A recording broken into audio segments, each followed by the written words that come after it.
crazy. We're doing lab tests together. It's so cool how light. Have you noticed that?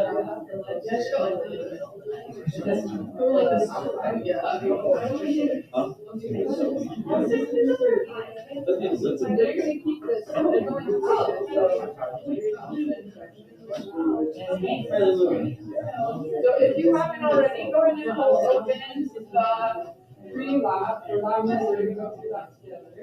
Yay. And you're going to keep the instructions for this lab. It was only 2 pages, so I can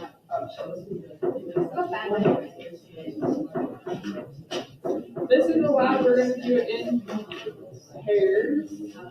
But it will be on Monday. We're doing this lab on Monday.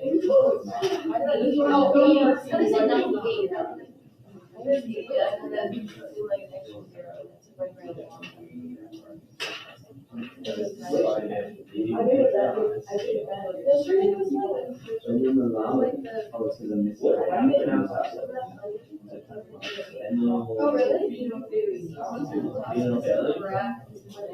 Okay, I didn't even write the mistake. Hey, look, I took my test.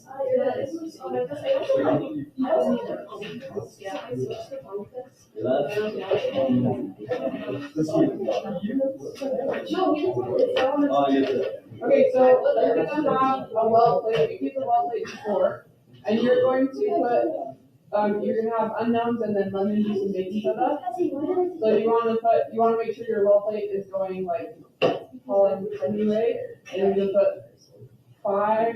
So you're going to take A, then you're going to put drops in 5 of the wells, so you have 5 places to test.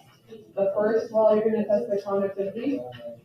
I'm sure that we'll see. We'll figure it out. The second one, you're going to use blue litmus paper. If the blue litmus paper turns red, then it's an acid. If it doesn't change color, then it's a base. So blue means base, red means acid. PHTH is phenolphthalein. You're going to add a drop of phenolphthalein to the solution in column 3. And if it turns pink, then it's a base. If it doesn't turn pink, then it's I guess it's not a base. All of ours are going to be an acid or base. So it's either an acid or base. So this, if it doesn't turn pink, then it's an acid. And then reaction with magnesium. It's either going to react.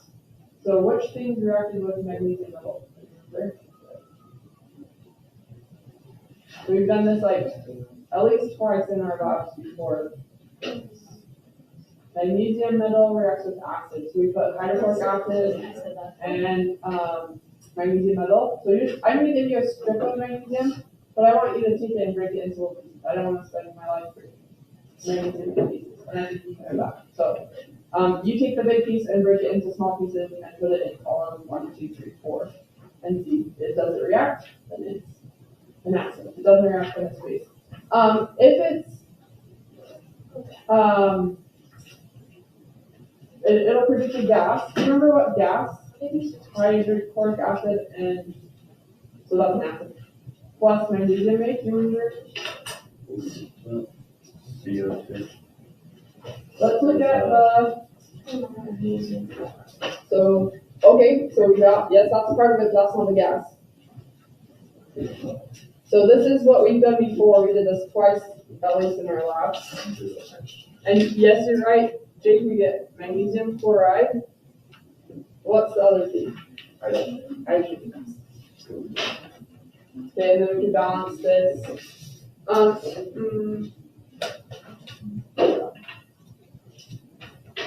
So this produces hydrogen gas. This is going to be one of the post-lab questions. How can we test for hydrogen gas? That's flammable. We're not going to do that. It doesn't tell you that in the lab. It does tell me to get out flaming splits, but I think we can just, if we wanted to test for that, we could use the flaming split test. Or we could remember back to a previous lab and we could say, oh, we already did this. And we could say that's how we would do it. We've already done it. Okay, and then the last part is reaction with baking soda. So it's a little bit confusing. There's 2 baking sodas. One is a baking soda solution where I've just taken some baking soda and I've dissolved it in water. And then there's also some baking soda powder. So this column is you're going to take some baking soda and you take a little scoop and put into column 5. 1, 2, 3, 4, 5. So with each of these acids or bases, you're going to put a little scoop of baking soda. So what reacts with baking soda? Vinegar. Yes, vinegar, and vinegar is an acid. So vinegar reacts with baking soda. If it reacts with baking soda, it's an acid. Okay, and so that's all you're doing. I think that should be pretty straightforward. And then after you have done these, you're going to try to identify is it an acid or base, and then you're going to label on the whiteboard in the lab. I put acid and base, and you're going to categorize it. So I think these ones are acids and these ones are bases. Okay? And we're going to see if the rest of you also think that. And then you're also going to do this with lemon juice and baking soda. In my mind, it makes the most sense to put all of these in the well plate. The instructions say to do these and then to do lemon juice and baking soda. I think you're okay to just put all of them in your well plate and do it all at once. So that makes the most sense. And then the rest of it's just post-op questions. So you're going to tell me which ones are acids and bases, and then tell me why. So what evidence you have that's an acid or a base. Okay, and then just some post-op questions. We can go over the post-op questions when we go on. Okay, questions for me right now. Let's do the post-op or the PreLab. So yes. Which one? The PreLab? Okay, can we talk during work time? We should have lots of work time. Okay, I'll come back. Okay, so we are going to. We're not going on right. How do I make my window get smaller so I can add a window? This bar is in the way. I need it to be down. Oh, we'll just do it this way. Okay, so we're in 11:15. This is where you should check your grade. We're not going to go here, but you should look at your grade, see what you're missing, and then come talk to me about the labs. Okay, so we are doing, this is lab 10, acids and bases. So let's go to the PreLab if you're not already there. Okay, so these are the 5 tests you're going to do. Which test will give you a measure on a scale? And you can also look in the PreLab and think about, so the papers, so the answer is conductivity. The conductivity is going to give you a range. On the little conductivity tester, it's going to tell you if it's like highly conductive or like a little bit conductive, and that's going to be the lights. You use the lights and the instructions on the back to tell you what the lights mean. So this one's going to be a range. And then everything else is going to be either it reacts or it doesn't react. So does it react with magnesium or does it not? Does it react with baking soda or does it not? Does it turn pink with the phenolphthalein or not? Does it turn the blue litmus paper pink or not? Okay. Everything else is just yes or no. Okay. It might be a little bit gray, but that's what we're trying to see. And then the next one is what is conductivity? So you can find that in your PreLab. Does anyone see that? Good. So second paragraph, conductivity is a measure of the degree to which a material conducts electricity. So I'm not going to write that because that's in your instructions. A measure of the degree to which material conducts electricity. So we're going to see how good it is at connecting. Okay, next one. What is the job of a pH indicator? It indicates what? A base or an acid. Yeah, good. So they didn't have pH, but that's what they mean. The pH indicator. Because there's also indicators, but we're just talking about acids and bases. Okay. So it's going to tell you this pH indicator. We're using 2. We're using the phenolphthalein pH indicator, which will tell us if it's an acid or base. We're also using the blue litmus paper, which will tell us if it's an acid or base. All right. Next question. What is the difference between a weak acid or base and a strong acid or base? So there's two ways you can do this. You can either think back to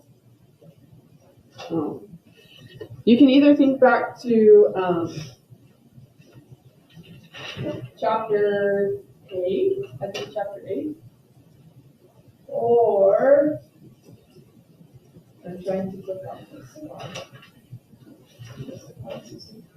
Or you can go to the simulation it talks to you about. Let's see if you can see this.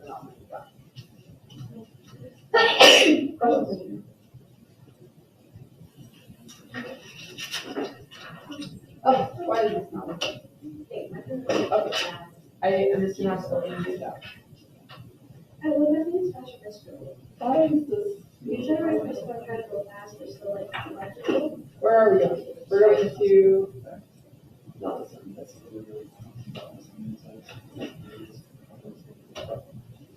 So in the instructions, it has a link to a PhET simulation. Yep, I know. Oh, in the instructions. So if we go to this simulator, you can just Google this one to pull it up. Acid bases solutions. And then we can look at the simulator and help us remember. So this is a strong acid. We're looking at the solution. So what is the difference? Do you remember? What's the difference between, Jake, tell us. A strong acid or base will completely fall apart the atom, while a weak one will leave pieces of it behind. Good. Yes. So strong, we will have no more of the original acid. The original acid completely dissociates into hydronium and the conjugates. Good. And then the weak acid, we still have some of the original acid left. Oh, the other thing is we can look at the pH. So notice the pH, this is a weak acid, a model weak acid. So the pH is 4.5. Let's go back to strong. The pH is 2. So for a strong acid, the pH should be lower. Okay? I got that question on ACT. Don't tell us. You're not supposed to tell us that. You signed your name. So Oh, shoot. you wouldn't tell us what was on the ACT. I Okay. didn't say what you read in line. Okay. That's true.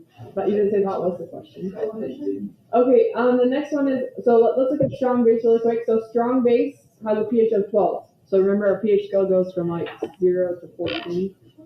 A weak base is the same thing as a weak acid. So only some of the base is going to pick up hydrogen. So we still have some of the original base left. And the pH is not as extreme.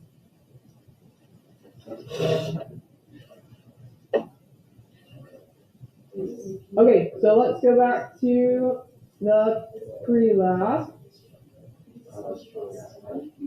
What is the difference between a weak acid or base and a strong? Okay, we got that one.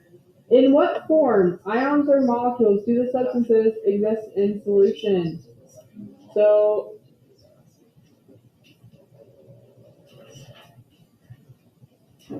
let's imagine we're looking at a strong acid. So what will we be seeing? Low pH. Low pH. Will we be seeing ions or molecules? Ions. So this is asking about ions, trying to get you to answer ions. I could see that if you argued some of the weak acid is still a molecule, but it's trying to get you to think that these are breaking apart. We're going to get these hydrogen ions forming hydronium. Okay, question 7, last one. At what point in the lab will you be able to receive the list of chemicals in the unknown solution? So at some point I'm going to give you the list. Do you see where it tells you that? Procedure. So I think it's in 11. So 10 says on the board, you're going to put your conclusions of your experiment, and you're going to decide which ones are acids and bases. And then it says 11. Once you have completed this task, once you've labeled on the board what's an acid and a base based on your experiment, then I will give you a list of chemicals, and then you're going to write the balance equation. So that's like you're going to draw this at the bottom. So if one of the acids is HCl, you're gonna have to say, okay, this is HCl. We add it to water, we're gonna get Cl minus and H3O plus. Okay, you're gonna write the acid dissociation. Okay, at what point? So that's asking at what point. So after we write which ones we think the acids and bases are on the board.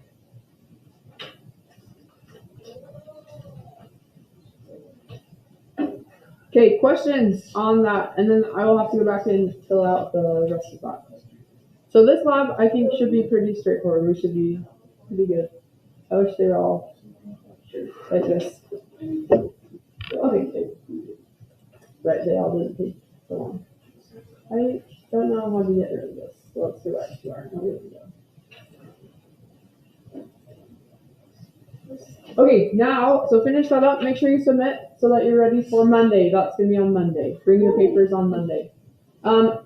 We are going to talk about Chapter 11, Day 2. We're going to talk about functional groups and structures, condensed structures.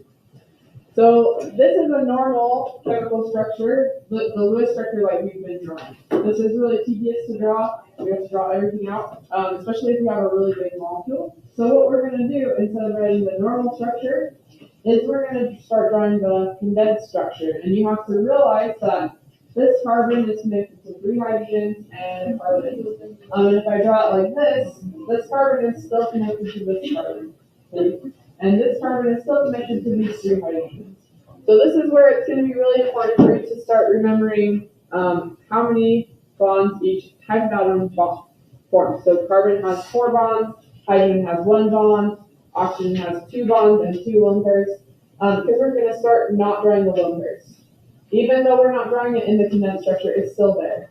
So you have to be able to identify that. Okay? So what we're going to do really quick is I have like a card sort. You're going to match. I also made that stuff. You're going to match the normal structure to the condensed structure.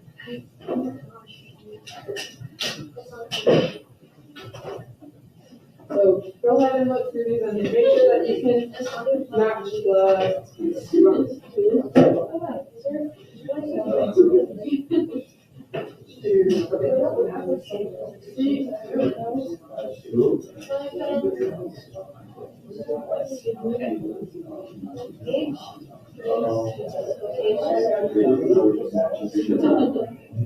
So go ahead and see if you can find there's pairs. They match. Did you see that? It looks like It's gum. Oh, it's gum?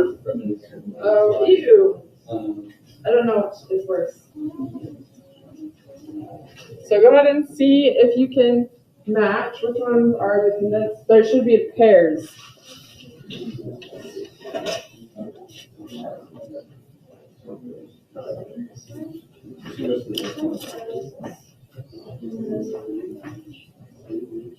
Oh, I get it. So this is like stage, right? Oh, wait, no. Oh,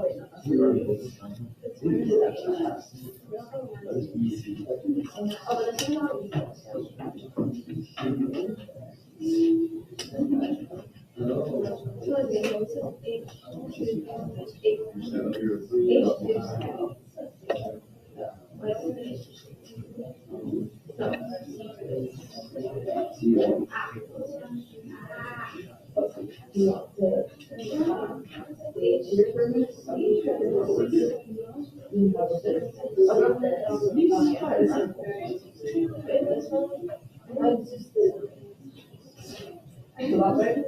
not This one is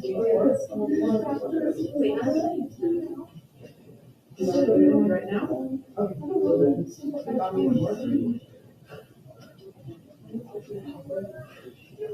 Maybe I just jot it. So probably the definition is in the instructions. We'll just copy it down. Okay, I'll jot it out right now. Oh, this is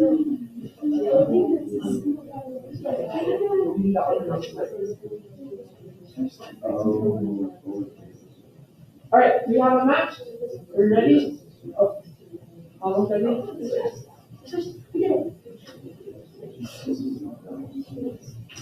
Yeah. Okay, and then once you're done, oh, I'm gonna pull the key up, but then before you put them back together, mix them up for the next part. I'll pull the key up. Okay, when you're ready, here's the key. You probably got it though.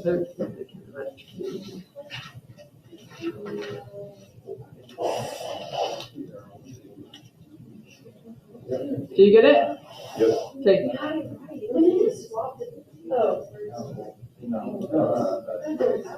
Yeah, and then when you're ready to put them away, what are you doing over there? What are you doing over there?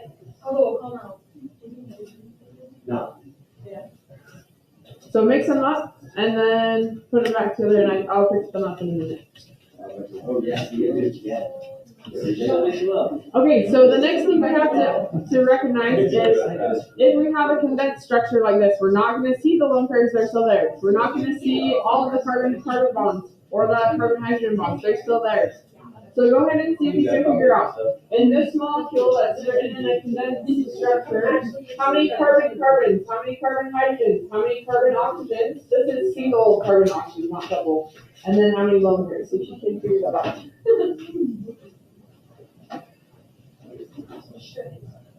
All right, you got it?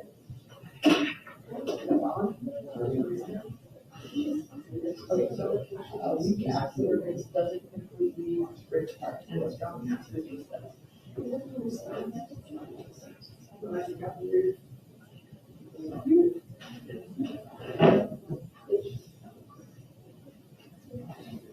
Whoa, that's a lot of names. Easy.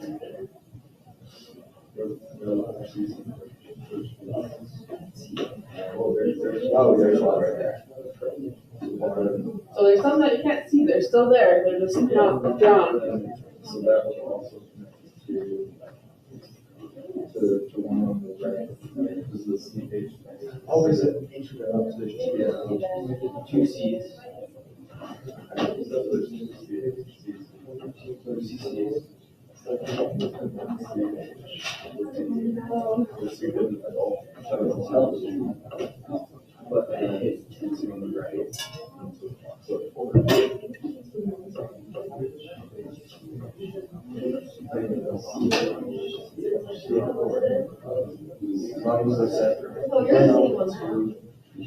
All right, are you ready?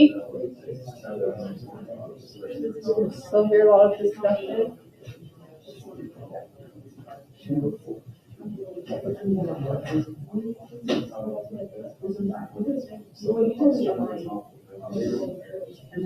After you write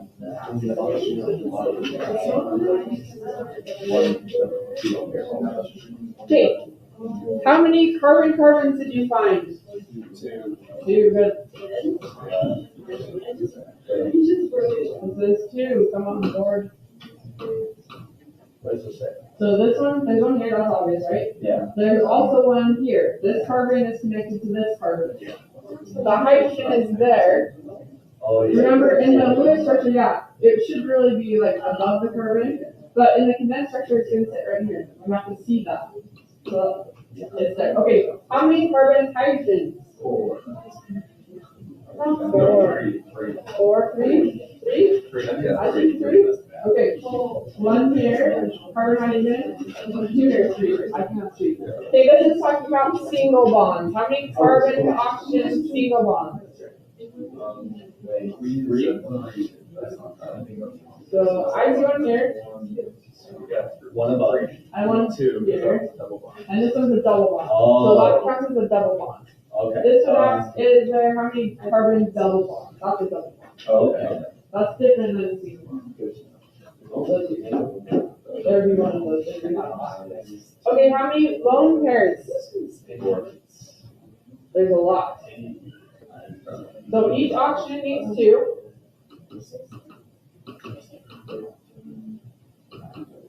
So each oxygen, so we're counting lone pairs, not electrons. So 1, 2, 3, 4, 5, 6. And nitrogen also has one lone pair. So don't forget this one has that. Even though it's not there, Okay, nitrogen forms one lone pair and 3 bonds. So that's 7. Okay, questions on that one? Okay, alright, good job. What else do we have to talk about today? Okay, we're talking about functional groups. So, don't feel bad. You have to remember this many. Okay, this is how many you have to remember. There's many functional groups, so don't feel bad about how many you have to remember. And it's kind of like whatever you're working on, you'll pick up on the functional groups that you need to know. So for our class, these are the ones you need to know. These are pretty common. There's other ones out there though. So, okay, functional groups. When we're looking at functional groups, we're going to look for heteroatoms. That means it's not carbon and hydrogen. And we're looking for the patterns in the heteroatoms. So we're just going to run through this list that we've talked about them. Carboxylic acid has a ketone, a carbon double bond to oxygen, right next to hydroxide. OH. So that is what the pattern we're looking for. An ester group has a carbon double bonded to an oxygen, right next to an oxygen connected to some other carbon chain. So this is going to be in the middle somewhere. Okay. This R group can't be an H. It's like some kind of carbon chain for this example. An amide bond is a carbon double bonded to an oxygen right next to a nitrogen. Okay, so that's our pattern. An aldehyde is kind of tricky to see. Usually they don't write it like this. Usually the carbon is right next to the hydrogen. That's how it's drawn. Okay. So if you see carbon next to hydrogen bonded to double bond, that's called an aldehyde. Usually this is on the end because we can't bond anything to hydrogen, so it's kind of like truncating the molecule. The molecule has to end after the aldehyde. It can't keep going like one of these. A ketone is where we have a carbon double bonded to oxygen and nothing else. No other heteroatoms. An alcohol is somewhere there's an OH and nothing else. Ether, an ether group is where we have an oxygen in the middle of our carbon molecule and nothing else. And then an amine is where we have a nitrogen with, it's not next to a double bonded carbon. So remember, we're looking for heteroatoms. Okay? They're going to try to trick you by putting carbon double bonded to carbon. That's not special for functional groups right now. Okay, for the ones that we are looking at. So look for heteroatoms. I think that's all our time. Okay, let's go to Alex and we'll practice some. So a reminder, you are not going to be able to use the review sheet on the text or the notes sheet. So you either have to memorize the functional groups or you have to put them on your note card. So make sure that you are prepared.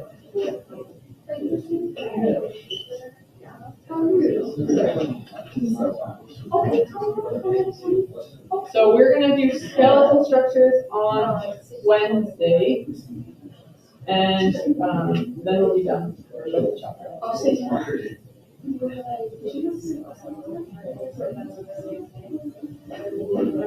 Yeah, it was pretty close.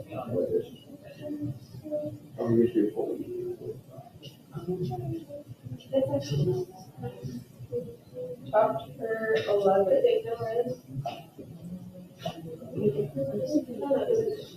Okay, let's see what topics we need.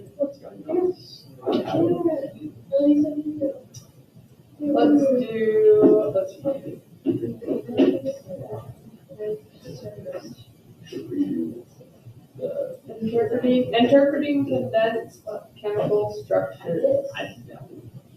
Okay, so this one is kind of like what we were looking at before.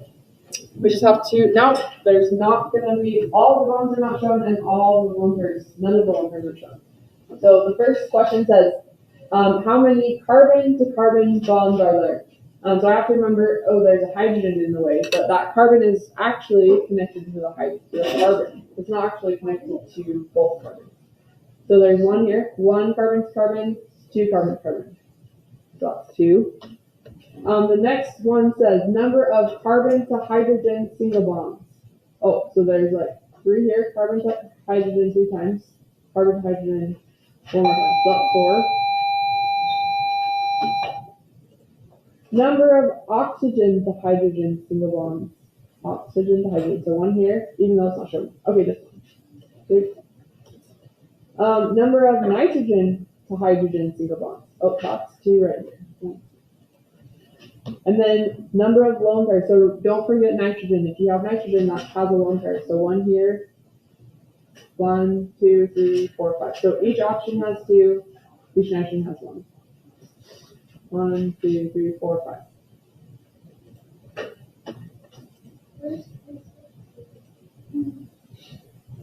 Okay. Let's practice it. Oceanotics. So same thing. How many carbon to carbon single bonds? 1, 2, 3. Also, I got tricked yesterday. I was counting the number of carbons, so be careful if you're counting the bonds between them, not the carbons. Number of carbon hydrogen single bonds. Okay, there's a lot. 1, 2, 3, 4, 5, 6, 7, 8, 9, 10. 10. Number of carbon double bonds. Nope, there's none of those. Okay, how do you feel about this topic? Do you want to do more of them, or are you ready to move? What do you want to do? You're good? Okay. All right, so that's just making sure we know how to do the recognizing the structures. Okay, next one is, we did that one last time. Oh, there might just be 2 today. All right. Chemical group,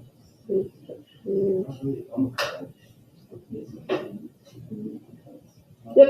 Okay, last one for today. So this one, we're just practicing finding the heteroatom. That means it's not a carbon, it's not a hydrogen. So, and then finding the pattern. Okay, there's a not carbon here and a not carbon here. So we've got carbon double bond to oxygen right next to an oxygen single bond. This one's going to be, great, we're gonna do this. We'll go back and forth. This is going to be an ester group. Make sure you spell it correctly, or Alex will mark it wrong. Okay, next one we have only an OH group. So this one's called, if we're looking at the functional group question, this is called an alcohol group.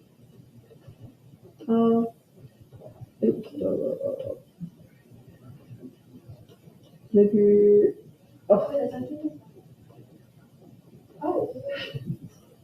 make sure you spell it correctly. Did I spell it right? Great. Next one, I see nitrogen, that's only heteroatom. So this one's called an amine. Amine. Also, okay. All right, let's do at least one more of these.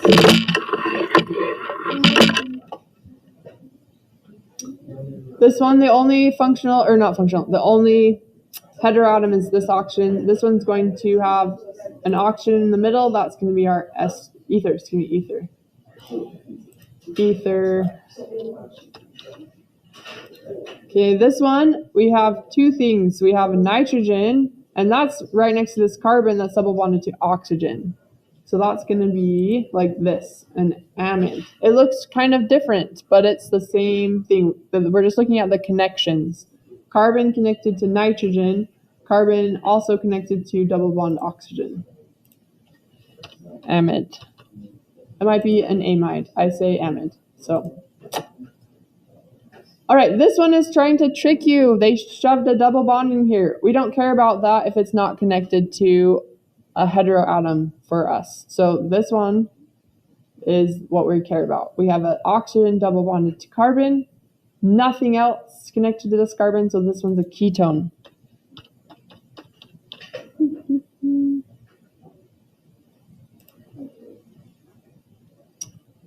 Oh no, did I spell it wrong? Oh no. Oh. Okay, spell it correctly. Great. Okay, do you want to do another one? You got it? Okay. I think the hardest one to see is aldehyde, so make sure you've seen a few different aldehydes. Questions for me? The rest of the time is going to be work time if you don't have questions. And then Monday we're going to do our lab 10, which should be good. Wednesday, we're gonna do the rest of chapter 11, which is skeletal structures. If you want to go ahead, the notes are on Canvas and there's some videos if you need that. And then Friday, we'll do a review day and I won't be here. Okay. All right.